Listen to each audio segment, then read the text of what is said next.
안녕하세요. 오늘도 사연살롱을 찾아주셔서 감사합니다. 얼마 전 첫 아이를 출산한 30대 후반 여성이에요. 야구 명언 중에 유명한 말이 있죠. 끝날 때까지 끝난 게 아니다. 이 말은 야구에만 국한된 건 아닌 것 같아요. 마흔을 바라보는 나이에 첫 출산을 하게 된 저에게도 해당이 되는 얘기니까요. 난임으로 고생을 해보신 분들은 아마 아실 거예요. 남들은 쉽게 갖는 아이를 나만 갖지 못할 때 느끼는 상대적 박탈감을요. 저는 27에 결혼해서 3년 전 이혼을 할 때까지 매 순간 상대적 박탈감에 시달려 왔어요. 거기에 주변에서 가하는 임신에 대한 압박과 모든 걸 내 탓으로 돌리고 남의 집 불구경하듯 방관하는 남편 때문에 더더욱 힘들었어요. 결국엔 이혼이라는 결말을 맞게 됐지만 그래도 인생이 끝난 것 같았던 그 순간에 인생 2막이 열렸고 그렇게 염원하던 자식을 낳을 수 있었어요. 그리고 더불어 묵었던 복수까지 할 수 있었으니 일석이조가 아닐 수 없네요. 그럼 지금부터 의도치 않게 전 남편한테 역대급 비곁을 먹이게 된 사연을 전해드리겠습니다. 제가 남편을 만난 건 친구 대신 소개팅에 나가게 되면서였어요. 아직 20대 중반이었기 때문에 결혼에 대한 생각이 없던 터라 점심 한 끼 먹고 들어온다는 가벼운 마음으로 약속 장소를 향했어요. 그런데 그건 저만 그랬던 게 아니었던가 봐요. 남편도 부담 없이 하루 놀다 들어간다는 마음으로 나온 사람 같았어요. 진지한 면이라곤 눈을 씻고 봐도 없고 머릿속이 온통 꽃받친 사람 같았어요. 30이 넘은 나이가 무색하게도 말투도 그렇고 단어도 어린 애들이 쓰는 주인말을 쓰는데 이 사람 정체가 뭔가 싶더라고요. 그런데 반전은 이런 사람이 서울대 출신의 회계사라는 거예요.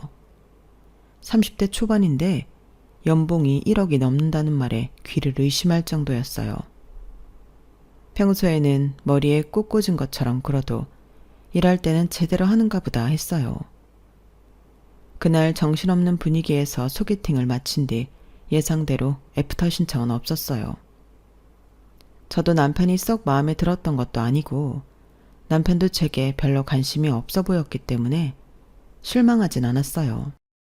그렇게 그날의 소개팅이 기억에서 지워질 때쯤 우연히 남편을 다시 만나게 됐지 뭐예요. 소개팅을 주선했던 친구 결혼식이었는데 남편이 신랑 측 하객으로 왔더라고요. 그런데 이전에 만났을 때와는 분위기가 확연히 다른 거예요. 뭐랄까, 이제야 그 나이 또래의 성인 남성 같다고 할까요? 아무튼 소개팅 이후 몇 개월 만에 다시 만나서 그런가 아니면 아는 얼굴을 만나서 그런가 은근히 반갑긴 하더라고요. 그건 어쩌면 남편이 전과는 다르게 느껴졌기 때문인지도 모르겠어요. 전에는 그냥 하루 시간 때운다는 느낌이었다면 이번에는 뭔가 저한테 집중하는 느낌이었어요. 거기다 전에는 한 번 보고 안 볼 사이라고 생각해서 그랬는지 대화 내용도 그냥 분위기 맞춰주는 수준이었다면 이번엔 달랐어요. 제대로 대화를 나눠보니까 의외로 저랑 취향도 잘 맞고 배울 점도 많더라고요. 아무래도 저보다 나이가 있다 보니까 사회 경험이 많기도 했고 남편이 사회생활에 특화된 사람이라서 그런 것도 있었어요. 남편은 일적으로 만난 사람들과 대인관계도 좋고 일단 업무 처리 능력이 뛰어났어요. 자신이 손해보지 않으면서 상대에게는 좋은 인상을 남길 줄 아는 기술이 특히 탁월하더라고요. 마치 일 잘하는 사수한테 1:1 코칭을 받는 기분으로 한 번의 대화만으로도 정말 많은 도움을 받을 수 있었죠. 그러니 호감도가 상승하는 건 당연하고 대화도 부드럽게 이어졌어요. 아무튼 그날 우리는 서로에 대해 이전에 느끼지 못했던 호감을 받았고 특히 저는 이런 사람이라면 한번 진지하게 만나보고 싶다는 생각까지 하게 됐어요. 같이 있으면 내가 성장하는 느낌이 들었거든요. 다행히도 남편 역시 저에 대해 좋은 인상을 받았던가 봐요. 대화를 나누는 내내 뭐랄까 서로에게 끌린다는 느낌을 받았거든요. 아니나 다를까 결혼식 뒤풀이 자리가 파할 때쯤 남편이 먼저 애프터 신청을 하더라고요. 그리고는 대리기사를 불러 집 앞까지 데려다 주었어요. 지난번에는 받아보지 못했던 극진한 대접에 기분이 묘했어요. 이 남자는 마음에 드는 사람과 그렇지 않은 사람을 확실히 구분한다는 걸 알았기 때문이었죠. 지난번엔 몰라서 서운할 일이 없었지만 이번에 대접을 받아보니 그때 내가 이 사람한테 홀대받았다는 걸 알 수 있었으니까요. 그래도 뭐 달리 보면 나쁘지 않겠다 싶었어요. 아무 여자한테나 잘해주는 남자보다 내 사람이다 싶은 사람한테만 잘하는 남자가 더 매력적이니까요. 두 번째 만남 이후 첫 데이트 때부터 사귀기 시작한 우리는 1년 넘는 기간 동안 연애를 했어요. 평일에도 야근이나 회식이 겹치지 않는 한 퇴근 후에 만나 저녁을 먹거나 공연을 보면서 데이트를 했고 주말은 거의 빠지지 않고 매주 만났던 것 같아요. 태어나서 누군가와 함께 있는 시간이 이렇게 즐겁게 느껴지긴 처음이었어요. 능력도 있고 믿음직스럽고 무엇보다 함께 있는 시간이 즐거운 상대라니 앞으로도 이런 사람은 다시는 못 만날 것 같다는 생각이 들 정도였죠. 남편도 저와 비슷한 느낌이었는지 저한테 올인하는 게 느껴졌어요. 왜 남자들이 그렇다면서요? 좋아하는 이성한테는 돈이고 시간이고 자신의 모든 걸 아낌없이 쏟아붓는다고요. 그 당시에 제 남편이 그랬어요. 그래서 사귀기 시작한 지 반년쯤 되던 무렵부터 남편은 줄기차게 결혼하자는 말을 꺼내더라고요. 마음 같아서는 저도 당장이라도 결혼을 하고 싶었지만 저희 부모님도 그렇고 기혼자인 친구들이 뜯어 말리더라고요. 적어도 1년 이상은 진득하게 지켜본 뒤에 결혼하는 게 좋다고요. 태임아, 내가 결혼해서 살아보니까 그렇더라. 6년 동안 연애하면서 남편에 대해 잘 안다고 생각했었는데 막상 결혼해서 같이 살아보니까 내가 아는 남편의 모습은 빙산의 일각일 뿐이었어. 매 순간 내가 모르는 모습이 튀어나오더라니까. 6년을 만났는데도 그런데 고작 1년도 안 만나보고 상대에 대해 뭘 알겠니? 연애할 때야 마음에 안 들면 헤어지면 그만이지만 결혼하지. 그럼 그렇게 쉽게 못 헤어져. 결혼한 거 주변에 다 알린 상태인데다 금전적인 문제도 그렇고 일단 서류상으로 흔적이 남잖아. 결혼까지 가는 과정도 힘들지만 이혼 서류에 도장 찍는 건 그보다 10배는 더 힘들다고. 그러니까 서두르지 말고 조목조목 잘 따져보고 그리고 난 다음에 선택해도 늦지 않아. 나중에 후회하는 것보다는 그게 훨씬 낫다니까. 연애를 오래 하고 지난해 결혼식을 올린 친구는 진심을 담아 제가 조언을 해주었어요. 솔직히 그때는 친구 말이 귀에 들어오지 않았지만 그 친구도 그렇고 저희 부모님도 그렇고 회사 동료와 선배들까지 하나같이 적어도 남자는 사계절은 겪어봐야 한다는 말을 귀에 딱지가 않도록 했었기 때문에 눈 딱 감고 1년은 기다려보자고 생각했었죠. 그렇게 1년을 사귄 뒤 그제야 마치 시험에 통과한 사람처럼 남편의 청혼을 받아들였어요. 남편은 결혼식도 올리기 전부터 이미 자식 계획까지 다 세워두었더라고요. 난 아들이건 딸이건 상관없어. 대신 둘 이상은 낳았으면 해. 하나는 너무 외롭잖아. 그래도 굳이 바란다면 아들 하나 딸 하나면 금상첨화겠지. 자기랑 내 유전자를 이어받은 애라면 공구머리는 있을 거고 인물이나 키도 어디서 빠지진 않을 거야. 일단 초등학교까지는 한국에서 보내고 중학교는 국제학교를 보내거나 외국에서 학교를 보내겠어. 무한 경쟁 시대인데 영어 정도는 원어민만큼 할 수 있어야 애가 앞으로 살아가는 데 도움이 될 테니까. 아, 요즘엔 싱가포르에 있는 국제학교에 애들을 보내는 게 괜찮다더라고. 미국이나 호주보다는 상대적으로 인종차별도 안 당하면서 교육 수준도 높고 주변의 애들도 어느 정도 사는 집 아이들이라서 인맥 터놓기도 좋고 말이야. 거기서 고등학교까지 졸업시키고 대학은 영국으로 보내면 베스트인데. 와, 벌써부터 기대되는걸? 남편은 양가 부모님들께 결혼 허락을 받은 이유로 만날 때마다 눈앞에 당면한 결혼 문제가 아닌 언제 생길지 모를 자식 교육에 대한 계획을 세워나갔어요. 처음에는 그냥 해보는 소리겠거니 했는데 해당 학교 홈페이지며 유학원에서 받은 팸플릿과 그 밖의 자료들을 하나하나 꺼내 보이며 계획을 구체화시키더라고요. 원래 일 잘하는 사람이라는 건 알았지만 이 정도일 줄은 몰랐기에 내심 겁도 났어요. 저는 계획형과 즉흥형, 중간쯤 되는 유형의 사람이거든요. 그래서 그저 남편의 계획에 맞장구만 칠 뿐이었어요. 남편은 이남 1녀 중 둘째였는데 위로는 형이, 아래로는 여동생이 있었어요. 형은 남편보다 3살 위로 결혼 2년 차에 접어들던 때 딸을 낳아 키우고 있었어요. 여동생은 아직 미혼으로 대학원에 다니고 있었고요. 그런데 가만 보니까 남편은 형이랑 사이가 그리 좋지는 않은 모양이더라고요. 딱히 나는 형이랑 비교할 생각 같은 건 없는데 형이 늘 나랑 자기를 비교하는 편이지. 어릴 때부터 내가 형보다 공부도 잘하고 일단 나는 대학도 명문대에 들어갔고 형은 재수를 하고도 고작 인서울에 턱걸이를 했으니까. 그리고 형이 나한테 자격지심을 갖는 것도 당연하고. 그런데 솔직히 나는 형이 이해가 안 가. 아니, 왜 나랑 자신을 비교해? 물론 한부모 아래서 나고 자랐지만 엄연히 자기가 가지고 태어난 유전자가 다른데 말이야. 그 얘기는 한마디로 인간 자체가 다르다는 거잖아. 그럼 능력도 다르고 사는 모습도 다른 게 당연한 건데 말이야. 그리고 자기가 좀 떨어지면 여자라도 자기보다 나은 유전자를 가진 사람을 만났어야지. 그래야 적어도 이세에 대한 기대를 조금은 할 수 있을 거 아니냐고. 고작 전문대 출신에 얼굴도 성형으로 페이스오프한 여자를 만났으니 딸이라고 인물도 그저 그런 맹한 애를 낳았지.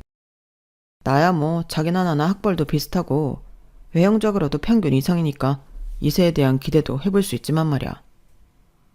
그러면서 남편은 저를 결혼 상대로 고른 이유를 설명했어요. 학벌 좋고 직장 좋고 외형적인 조건을 비롯해 친정 부모님의 학벌과 경제 수준까지 어디 하나 흠잡을 데가 없다며 극찬 아닌 극찬을 하더라고요. 듣기에 따라서는 듣기 좋은 말이라고 생각할 수도 있겠지만 이상하게도 그날 남편의 말은 묘하게 기분이 거슬렸어요. 마치 저를 좋아해서 결혼을 하는 게 아니라 조건을 따져보니 결혼할 만한 상대구나 싶어서 만나는 것처럼 들렸거든요. 그래서 친구랑 통화를 하며 이런 얘기를 했더니 친구가 대뜸 그러더라고요. 얘, 요즘에 조건 안 따지고 사랑만 보고 결혼하는 사람이 어딨니? 물론 네가 아직 연애에 한창 빠져있는 상태니까 그런 말이 거슬렸는지는 모르겠지만 생각하기에 따라서는 그건 엄청난 극찬이야. 한마디로 너라는 사람을 엄청 높이 평가한다는 의미니까. 여자 무시하고 지 잘난 맛에 사는 놈들보다 네 남자친구가 훨씬 괜찮은 남자인 거라고. 아무리 결혼은 조건을 보고 하는 거라지만 그래도 너무 노골적으로 대놓고 말을 하니까 기분이 그렇더라고. 아이고, 별게 다 기분 나쁘다. 야, 너도 살아보면 차라리 이런 남자가 훨씬 낫다는 걸 알게 될 거다. 맨날 사랑 타령만 하는 인간들은 신혼기간 지나면 딴 여자들한테서 사랑 찾겠다고 딴짓거리 하거든. 그러니까 남자 잘 만난 줄이나 알아. 생각해보니 친구 말이 맞는 것 같았어요. 주변을 보면 사랑꾼이라는 남자들이 결혼 후에 외도를 하는 걸 심심찮게 목격할 수 있었으니까요. TV에 나와서 아내밖에 모르는 것처럼 국민 사랑꾼으로 불리던 남자들이 몇 년 뒤 불능 기사로 인터넷을 도배하는 경우도 많으니까요. 하지만 그때는 몰랐어요. 외도는 사랑꾼들만 하는 게 아니라는 걸요. 불행에 각자 사연이 있는 것처럼 불륜에도 각자 다른 이유가 있다는 걸 일찍 알았다면 그때 남편과 결혼을 하지 않았을 텐데 말이죠. 남편은 시댁에서 둘째였지만 저는 저희 집 장녀인데다가 저희 부모님이 결혼을 조금 일찍 하신 편이라서 양가 부모님 간의 나이 차이가 좀 있는 편이었어요. 앞자리 숫자가 다를 정도로요. 그래서인지 저희 부모님은 상견례 자리에서부터 약간 밀리는 느낌이었어요. 결혼식 날짜부터 신혼집 위치, 예식 규모 등은 시부모님 뜻이 많이 반영됐어요. 이 정도로 저희 쪽에서 맞춰줬으면 고맙다는 말 정도는 할 법한데도 시어머니는 마치 당연하다는 듯 넘기려고 하시는 게 좀 그렇더라고요. 그래서 내심 불만이 있었는데 하루는 아버님이 저희 회사로 찾아오셨더라고요. 우리 둘째 며느리한테 맛있는 점심 사주려고 들렀다. 혹시 점심 약속 있는 건 아니지? 점심은 주로 동료들이랑 구내 식당에서 해결하는 편이긴 했지만 딱히 약속까지 한 건 아니어서 아버님을 따라 근처 일식집으로 갔어요. 말씀은 점심 사주러 오셨다고 하셨지만 실상은 제게 선물을 전해주려고 오신 거였더라고요. 상견례 때 너무 우리 쪽 고집만 부린 것 같아서 말이야. 이거 리조트 숙박권인데 부모님께 전해드려라. 자식 결혼 준비로 많이 피곤하실 텐데 가셔서 머리도 식히고 오시면 좋을 것 같구나.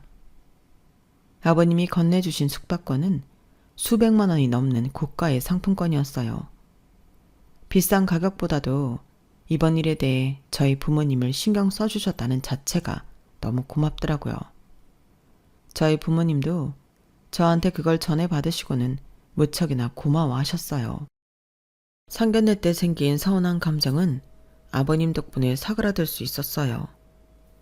양가 부모님 도움을 받아 마련한 신혼집에 혼수는 저와 남편이 그동안 모아두었던 돈으로 함께 채워 넣었어요. 비율로 따지자면 남편이 60%, 제가 40% 정도였어요. 차는 남편과 제가 각각 가지고 있던 걸 팔고 새로 한 대 구입했고요. 이 정도면 일반적인 신혼 부부들에 비해 한쪽으로 많이 기우는 편은 아니었어요. 대개가 남자는 집, 여자는 혼수를 하는 게 보편적이니까요. 그런데 이것도 어디까지나 각자의 관점에 따라 다르게 느껴지는 모양이더라고요. 저희 시어머니는 이렇게 말씀하시는 걸 보면 말이에요. 솔직히 둘째 넌 맨몸으로 시집 온 거나 다를 게 뭐냐? 집은 우리가 해줘. 집안 살림은 내 아들 돈으로 해. 넌 그저 몸만 딸랑 들고 온 거나 진배 없잖아. 내가 모자란 자식 너한테 떠넘기는 것도 아닌데 말이다. 그랬으면 나름 성의는 보일 거라 생각했는데 어떻게 돼 내가 예단비도 안 가져오고 시애미한테 명품백도 하나 안 해주니? 첫째는 말이다. 시집 올 때 지들 결혼반지 사면서 내 반지도 하나 해주더라. 자고로 어른한테 예쁨 받으려면 스스로 노력을 해야 하는 거다. 세상에 공짜가 어딨니? 결혼하고 2달째 되던 어느 날 어머님은 제게 참았던 울분을 터뜨리듯 이렇게 말씀하셨어요. 아니, 신혼집은 저희 부모님이랑 반반 부담하셨고 살림살이는 남편이랑 제가 같이 준비했는데 왜 계산을 이렇게 하시는지 이해가 안 가더라고요. 어지간하면 말대꾸 안 하고 넘어가려고 했지만 마치 저랑 저희 부모님이 염치 없는 사람들인 것처럼 말씀하시면서 형님이랑 비교까지 하시니 참을 수가 없더라고요. 그래서 좀 치사한 감은 있지만 오목조목 잘못된 부분을 정정해드렸어요. 그런데 그게 어머님 자존심을 건드렸던 모양이에요. 그날 이후 어머님이 저를 대놓고 형님이랑 차별하기 시작하셨거든요. 시작은 명절 선물이었어요. 시집와서 처음으로 시댁에서 맞는 설이었는데 추석 당일 차례를 지내고 아침 상을 물리고 나자 아버님께서 친정 부모님께서 기다리실 테니 이제들 친정에 가보라고 그러시더라고요. 그런데 그때 어머님이 형님만 따로 주방으로 부르시는 거예요. 주방 안에서 화기애애한 웃음소리가 들리더니 이어 형님이 비단보자기에 포장된 상자를 받아들고 나오더라고요. 그게 뭔가 하고 바라보는데 순간 시어머니랑 눈이 마주친 거예요. 그런데 시어머니께서 쓱 눈길을 돌리시더니 형님한테 살갑게 그러시는 거 있죠. 아주 귀한 거니까 절대 남 주지 마시고 꼭 2분이서 드시라고 해야 한다. 그런 건 돈을 주고도 못 사는 귀한 거니까. 시어머니께서 일부러 그놈의 귀하다는 말을 몇 번이나 강조하시는 걸 보니 이건 나 들으라고 하는 얘기구나 생각했어요. 형님한테 그 귀하다는 선물을 주시고는 저한테는 일부러 눈길 한번 안 주시고 안방으로 쏙 들어가 버리셨거든요. 똑같은 며느리인데 형님네 부모님께는 선물을 보내시고 우리 부모님께는 일부러 모른 척 하시겠다 이거였죠. 정작 선물은 저희 집에서 받으셨으면서 말이죠. 그날 시댁을 떠나 제 친정으로 향하는데 기분이 좀 그렇더라고요.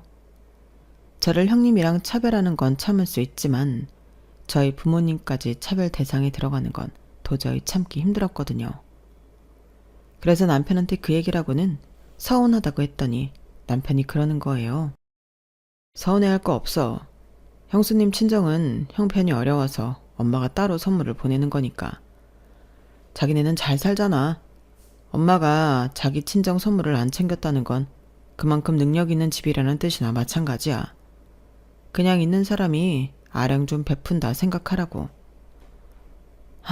남자들은 정말이지 상황 파악이 이렇게 안 된다니까요. 아니 남편 말대로 형님네 친정 살림이 어려워서 선물을 보내는 거라면 저 몰래 줄 일이지 굳이 제가 보는 앞에서 줄 일인가요? 분명히 시어머님이 저를 의식하면서 주시는 걸 제가 똑똑히 봤는데 말이죠. 남편 말이 턱도 없는 소리라는 걸 알지만 더는 이를 키우고 싶지 않아서 그냥 입을 닫아버렸어요. 그런데 그때 그냥 참고 넘어가지 말았어야 했나 봐요. 한두 번 참아주니까 나중에는 아예 제 친정을 호구 취급하는 것 같았거든요.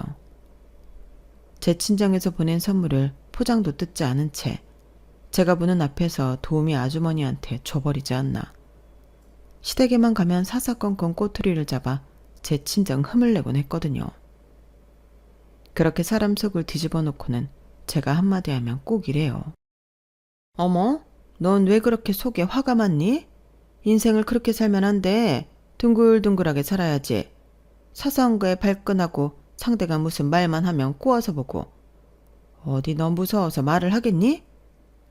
어머님이 자꾸 제 친정 흠을 잡으시니까 그렇죠.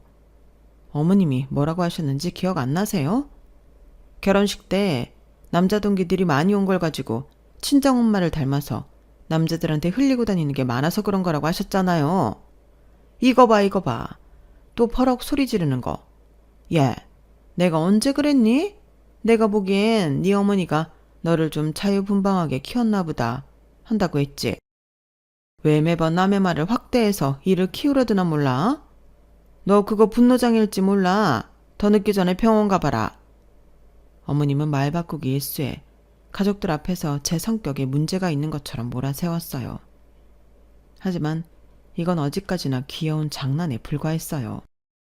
결혼하고 3년이 되도록 아기 소식이 없자 점점 압박이 심해지기 시작했거든요. 그러던 차에 아주버님네 둘째 돌이 다가왔고 어머님이 제게 연락하셨어요. 얘 둘째야, 곧 있으면 지우리 돌인 거 알지? 그래서 말인데 이번엔 니네가 돌잔치 좀 해주려무나. 생각 같아선 호텔에서 했으면 한다만 니들 돈으로 하는 걸 내 마음대로 정할 수야 있겠니? 아니 어머님, 그걸 왜 저희가 돈을 내요? 아주버님이랑 형님이 버젓이 있는데 왜 저희가 조카 돌잔치 비용을 대야 하느냐고요. 그걸 몰라서 묻니? 니들은 애가 없잖아. 큰애는 우리 집에 시집와서 이듬해 바로 딸 낳고 작년엔 아들 손주까지 안겨줬는데 넌 그동안 뭘 한 거냐? 결혼한 지 3년이 되도록 임신이라도 한번 해봤니? 자기가 해야 할 일도 제대로 못했으면 너 대신 며느리 노릇하느라 수고한 손이 동서 위에 그깟 돈 몇 푼 쓸 수 있는 거 아니냐고. 아유, 이럴 줄 알았으면 둘째가 그때 혼전 임신했다고 했을 때 바로 결혼시켰어야 하는 건데 괜히 뜸들이다가 다 놓쳤네. 순간 제 귀를 의심했어요. 남편이 혼전 임신으로 결혼할 뻔했다는 말 때문이었죠. 어머님, 그게 무슨 말씀이세요? 그이가 저 말고 다른 여자 사이에서 애를 가졌었단 말인가요? 그제서야 시어머니는 말 실수를 한 걸 깨닫고는 입을 닫아버렸어요. 그날 밤 낮에 시어머니한테 들었던 얘기를 남편한테 물었더니 남편이 대수롭지 않다는 듯 그러는 거예요. 언제적 얘긴데 그래. 그리고 결혼 전에 있던 일이야. 임신했다고 해서 결혼하려고 했는데 나한테 상의도 않고 애를 지웠더라고. 내 유전자를 이어받은 애를 왜 지 맘대로 지어? 그래서 그때 깔끔하게 정리하고 헤어졌어. 헤어지고 난 다음에 우연히 당신을 다시 만났던 거고. 그러니까 난 도덕적으로도 아무런 잘못이 없단 얘기야. 솔직히 자기도 내가 처음은 아니었잖아. 지나간 일은 그냥 묻고 살자. 서로 알아봤자 기분만 나쁜 걸 뭐하러 끄집어내? 엄마도 참 그딴 얘긴 뭐하러 해가지곤. 기분은 나빴지만 남편 말대로 남편을 탓할 일은 아니었어요. 결혼 전에 있었던 일이고 애를 지은 것도 남편의 뜻이 아니라 상대 여자의 독단으로 벌어진 일이니까요. 그런데 여기서 한 가지 알 수 있었던 건 남편이 저를 처음 만났을 때랑 다시 재회하게 됐을 때 저를 대하는 태도가 왜 그렇게 달랐는지였어요. 사실 그때 만나던 여자가 소개팅 주선해준 친구랑 한동안 썸을 탔던 사람이거든. 그래서 비밀로 만나고 있었는데 소개팅을 하라잖아. 거기서 어떻게 만나는 사람이 있단 소리를 하겠어? 그랬다간 당연히 누구냐고 물을 테고, 그러면 내가 만나는 사람이 누군지 밝히게 됐을 텐데 말이야. 그래서 잠깐 얼굴만 비춘다 생각하고 나갔던 거지. 바로 이거였어요. 그러니까 당시에 남편은 연애 중이었기 때문에 저한테 관심 따위도 없었던 거고, 얼마 뒤 중절 수술을 이유로 헤어지고 나서야 제가 눈에 들었던 거였죠. 당시에 이 얘기를 들었을 때는 기분은 좋지 않았지만 그렇다고 크게 문제 삼을 건 없었어요. 남편 인생에 내가 존재하지 않던 시기에 벌어진 일로 부부 사이를 망칠 생각은 더더욱 없었으니까요. 그런데 이 일이 나중에 엄청난 쓰나미를 몰고 온 거예요. 발단은 조금씩 틈이 생기기 시작한 부부 사이였어요. 대부분의 부부들이 그렇듯 저희도 결혼 3년 차에 들어서면서부터 대화도 줄고 남녀 사이가 아닌 그저 동맹관계의 동거인 정도로 변해버렸어요. 딱히 상대에 대한 불만이 있었던 건 아니지만 확실히 애정은 식은 상태였죠. 그러니 부부관계도 점점 뜸해졌고요. 문제는 이런 이유로 아이가 생기지 않았다는 거예요. 시어머니는 마치 제게 문제가 있어서 아이가 생기지 않는 것처럼 저를 몰아세웠고, 그런 소리를 듣기 싫어서 남편한테 관계를 요구하면 남편은 마치 저를 밝히는 여자처럼 취급을 하는 거예요. 그럼 어떡해? 어머님은 하루가 멀다 하고 애는 언제 갔냐고 타박이신데 누르고 이러고 싶어서 그런 줄 알아? 나도 회사 일에 집안일에 피곤하다고. 그러니까 신경 쓰지 마. 아니, 그런다고 안 생기는 애가 생겨? 막말로 지난 3년 동안 우리가 잠자리를 안 해서 애가 안 생긴 거야? 애도 다 때가 있는 거야. 우린 그때를 놓친 거라고. 결혼 전부터 이세 계획을 세워가며 적극적이었던 남편은 어느 순간부터 아이에 대한 생각을 접은 건지 아니면 다른 꿍꿍이가 있는 건지 부부관계조차 거부했어요. 그러자 급기야 시어머니는 저를 산부인과에 끌고 가셨어요. 어머님은 제 몸에 이상이 있을 거라고 믿었던 모양인데 검사 결과 저는 모든 게 정상이었어요. 아니, 몸에 이상이 있는 것도 아닌데 그럼 왜 애가 안 생기는 거야? 어머님, 저만 검사를 할 게 아니라 그이도 해야 하는 거 아니에요? 제가 정상이라면 문제가 남편한테. 제가 말도 끝마치기 전에 어머님은 버럭 소리부터 지르셨어요. 내 아들이 왜? 너 기억 안 나니? 너랑 만나기 전에 혼전 임신으로 결혼까지 할 뻔했었다는 거. 내 아들 몸에 이상이 있으면 그때 걔는 어떻게 애를 가졌다는 거냐? 걔가 동정녀 마리아라도 된다는 거냐 뭐냐? 어디서 말 같지도 않은 소리라고 있어. 너 이달 배란기에 확실히 부부관계는 한 거니? 다른 건 몰라도 그건 꼭 지키라고 한 거 안 잊었지? 시어머니가 아들 내외 부부관계까지 관리하는 상황이 정말 미치도록 싫었어요. 아이가 없다는 이유로 조카 돌잔치에 영어 유치원 비용까지 지원하는 상황보다도 훨씬 더요. 저는 아이 문제로 시어머니에게 들들 볶이고 치욕스러운 상황을 당했지만 남편은 마치 남의 집 얘기를 듣는 사람처럼 심드렁할 뿐이었어요. 그리고 남편이 그런 태도를 취하는 이유를 뒤늦게 알게 되었죠.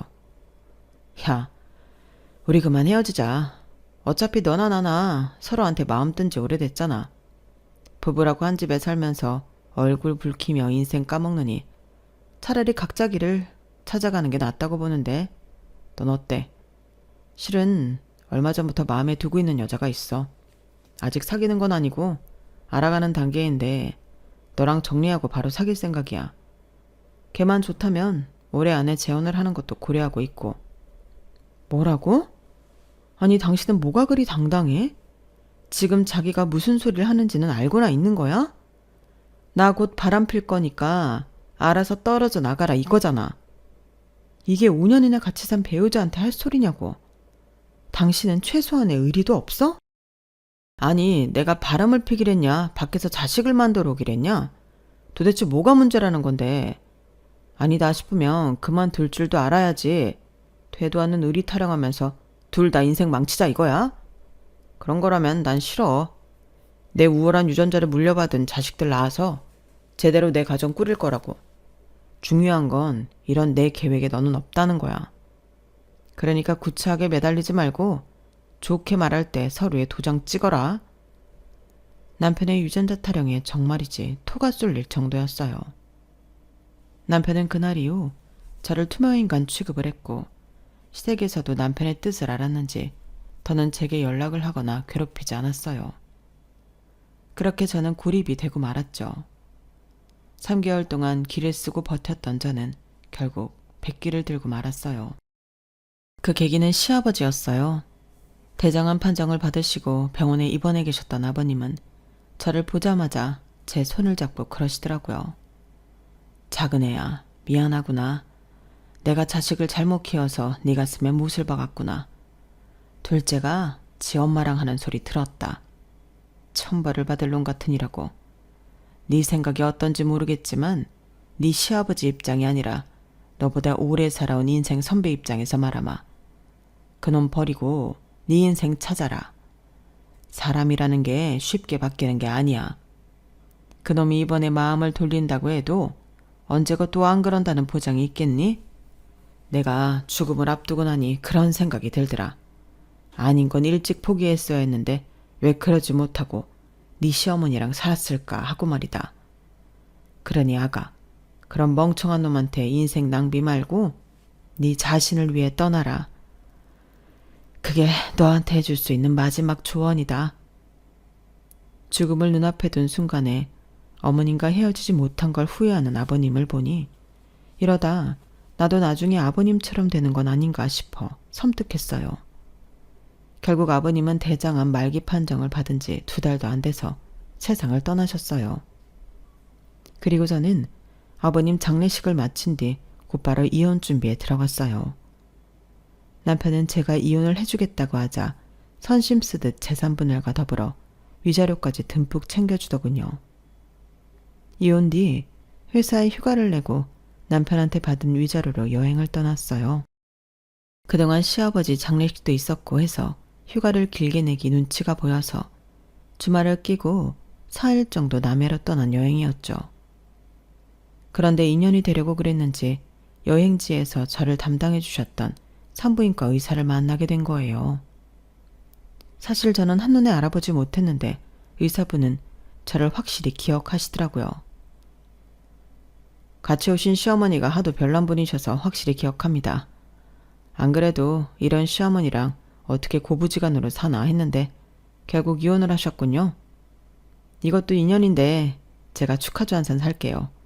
이혼 잘하신 겁니다. 남의 이혼 소식에 축하주를 사겠다는 발상이 재미있기도 하고 자칫 우울해질 뻔했던 여행 분위기도 바꿀 겸 그 제안을 받아들였어요.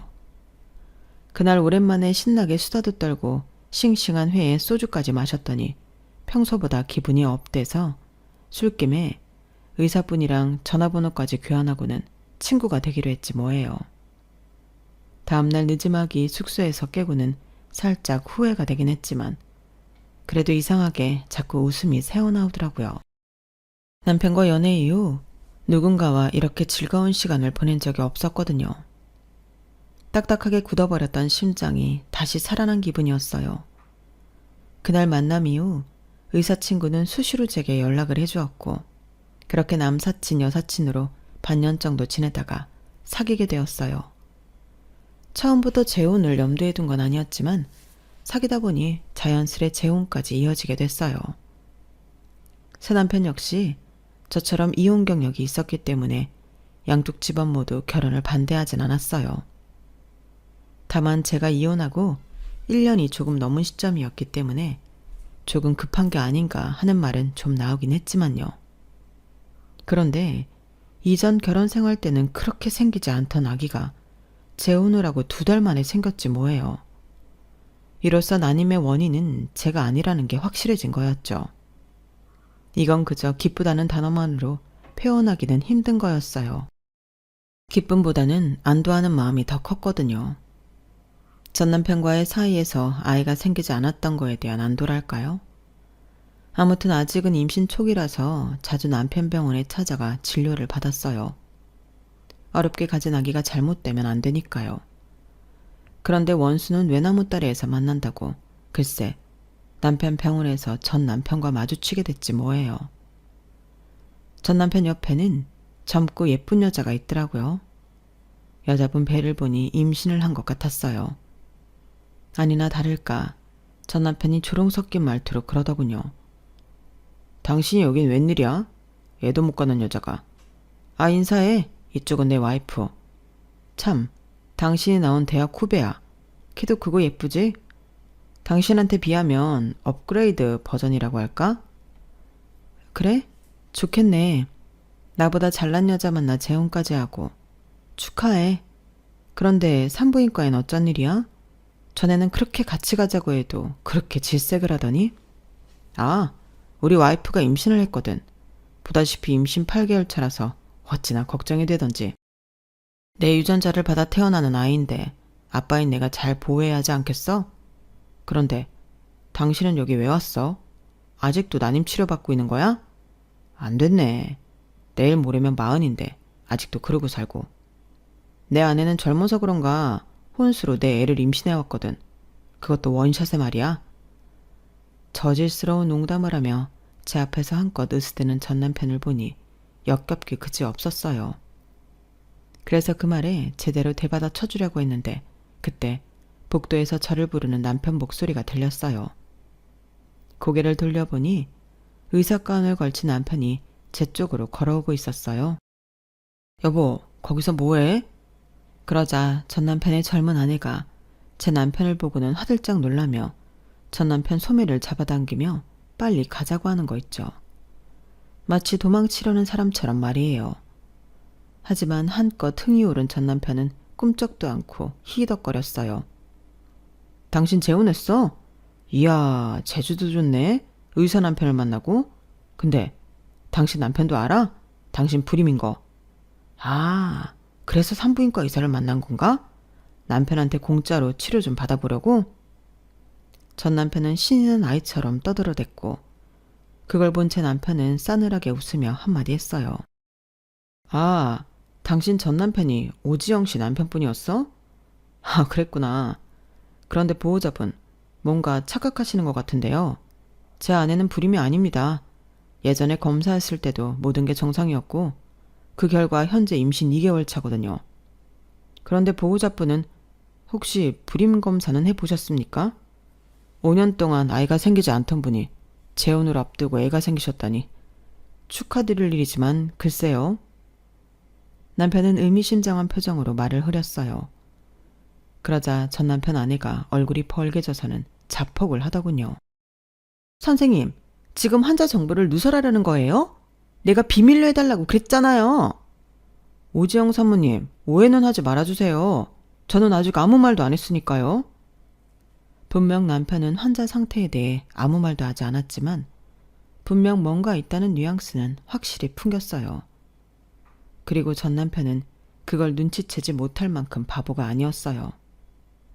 그날 전 남편은 제 남편 병원에서 검사를 했고 그 결과 무정자증이라는 게 밝혀졌어요. 그제서야 전 남편의 젊은 아내는 눈물을 짜며 변명을 해댔고 전 남편은 정신이 나간 사람처럼 멍하게 허공만 바라보더군요. 생각 같아선 확인 사살을 해주고 싶었지만 이미 세상을 다 잃은 사람한테 그렇게까지 하고 싶진 않았어요. 그런데 이놈의 인간이 결국 제 발로 무덤을 파지 뭐예요. 이제 속 시원하냐? 내가 무정자증이란 거 들으니까 네가 인 것 같냐고 씨발. 2년이고 전년이고 다 왜 이 지랄 들인 거야? 내가 뭘 잘못했다고 날 괴롭히냐고. 우월한 내 유전자 좀 후세에 남겨보겠다는데 어떻게 이럴 수가 있냐고. 야, 너 당장 집에 가서 짐 싸. 당장 이혼이니까 내 눈앞에서 사라지라고. 그리고 너도 잘난 척 하지 마. 새 남자 만나 임신했다고 내 앞에서 뭐라도 된 것처럼 굴고 싶은 모양인데 입 닥치고 가만히 있는 게 좋을 거야. 알았어? 별것도 아닌 것들이 어디서 감히. 그때였어요. 제 남편이 가소롭다는 듯 한마디를 했어요. 세상에 별것도 아닌 인간이 어디 있습니까? 다들 목숨 걸고 엄마 뱃속에서 나와 온갖 병균들과 싸워가며 살아남은 승자들인데 그 숭고한 과정을 별것 아닌 걸로 치부하는 대먹자는 인간이야말로 별것 아닌 거겠죠. 우월한 유전자를 남기고 싶었다고요? 당신 유전자가 우월하다는 건 누가 보증합니까? 딱 봐도 루저. 그 이상도 이하도 아닌데 말입니다. 한 번만 더 내 아내한테 함부로 군다면 그땐 법정에서 만나게 될 겁니다. 이젠 남이 된 전부인 인생에 신경 쓰지 마시고 발등에 떨어진 그쪽 인생이나 수습하시죠. 아, 수납은 제대로 하고 가시길 바랍니다. 전 남편은 울분에 찬 표정으로 상담실을 나갔고 남편과 저는 배꼽이 빠지도록 깔깔대고 웃었어요. 그놈의 우월한 유전자라는 말을 오랜만에 들었더니 왜 그렇게 웃기던지. 그러고 보면 전 남편은 헛똑똑이가 아닌가 싶네요. 한 번도 아니고 2번이나 여자한테 속아 자기 자식이 아닌 나이에 아빠가 될 뻔했으니까요. 그런데도 우월한 유전자니 뭐니 하는 타령을 하다니 한심하기도 하지만 인간적으로 안 됐다는 생각이 드네요. 그날 이후 1년 가까이 지난 지금 저는 무사히 출산을 마치고 육아에 빠져 살고 있어요. 인생에서 느낄 수 있는 수많은 행복 중 가장 큰 행복을 매 순간 느끼면서 말이죠. 아직 온전찮은 몸으로 육아를 하려니 몸은 늘 지쳐있지만 남편과 저를 묘하게 반반 닮은 우리 아기를 보면 여기가 천국인가 싶기도 하거든요. 우리 아기가 어서 자라 종달새처럼 쫑알쫑알 떠들어줬으면 바라면서 사연을 마칩니다. 지금까지 제 사연을 들어주셔서 감사합니다. 들어주신 분들도 일상의 행복함을 항상 느끼고 계시길 바랍니다. 좋은 하루 되세요. 여러분, 사연 댓글에 응원과 현명한 조언 부탁드려요. 좋아요와 구독은 저에게 큰 힘이 됩니다.